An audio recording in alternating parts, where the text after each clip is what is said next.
Friends, સ્વાગત છે તમારું આજના ફ્રેશ નવા બ્લોગમાં। અને આજે અમે આવી ગયા છીએ પરબધામ। તો ચાલો હું તમને પરબધામની મુલાકાત કરાવીશ। જોઈ શકો છો મારી પાછળ જે તમને મંદિર દેખાય છે એ છે પરબધામનું મંદિર। ત્યાં અંદર તો ફોન લઈ જવાની મનાઈ હતી એટલે શૂટિંગ નથી કરી શકી, પણ બહારથી હું તમને આજે બતાવીશ। પરબધામનું મંદિર તમે જોઈ શકો છો। જો સરસ મજાનું મંદિર છે, ફ્લાવર છે, અનાજ ભવન છે। મંદિરનો પાછળનો ભાગ છે। અમે અહીંયા પ્રસાદી લેવા માટે આવી ગયા છીએ। ગુંદી ગાંઠિયા, દાળ ભાત, પછી ચણાની દાળનું શાક અને રોટલી છે।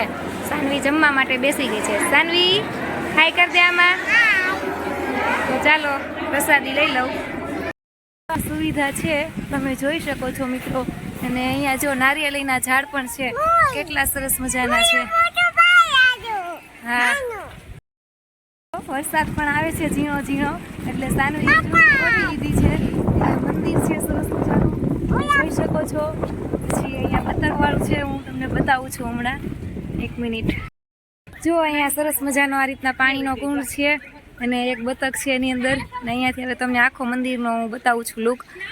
આ રીતના મંદિર છે, જો કેટલું સરસ મંદિર છે। વાતાવરણ પણ એકદમ રમણીય થઈ ગયું છે, કારણ કે ધીમો ધીમો વરસાદ પણ ચાલુ હતો।